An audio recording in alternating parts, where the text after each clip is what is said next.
In the past decade, Domino's has grown from a company with plummeting stock value to the largest pizza chain in the world. The leader behind the pizza giant's evolution, both in its menu and its advertising, is Russell Weiner.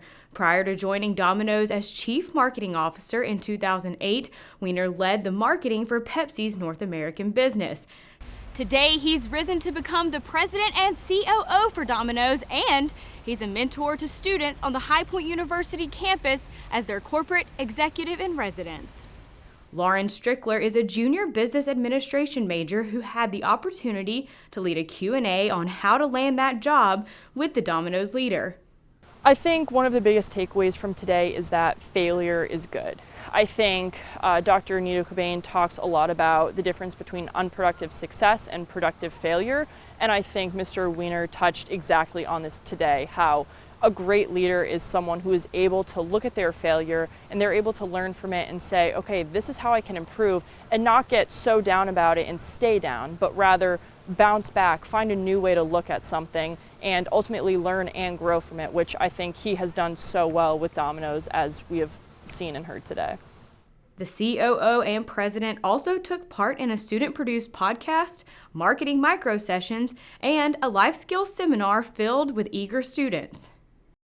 I think if I was designing a school, knowing what I know today about what one needs to do to succeed in the business world, it's that combination of, book smart and, I don't want to say street smart, but kind of call it business savvy.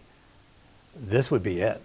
And up till now, that's usually what the kind of MBAs, business schools, law schools, and all that have been. I don't know a lot of colleges that take this approach. And so the reason I was so excited my daughter can go here, and the reason I'm so excited to be here, is that I actually don't feel like a guest lecturer, that I'm in and out.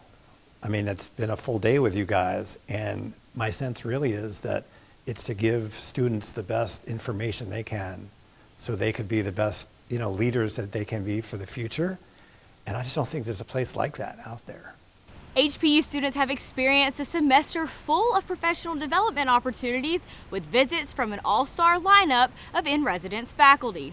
These have included famed actor and producer Dean Cain, HPU's actor in residence, Dallas Mavericks CEO Sam Marshall, HPU's sports executive in residence, former Vice President for Talent at Chick-fil-A, Deanne Turner, HPU's talent acquisition expert in residence, and Byron Pitts, anchor of ABC's Nightline and HPU's journalist in residence.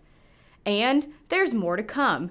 Students can look forward to the return of familiar faces like Netflix co-founder and HPU entrepreneur in residence Mark Randolph. He arrives to campus January 30th through the 31st. He's followed shortly after by Apple co-founder and HPU's innovator in residence, Steve Wozniak, who will be on campus February 13th and 14th. Students are encouraged to mark their calendars and prepare for more transformative experiences in the semester ahead. For HPU News, I'm Kaylee Billings.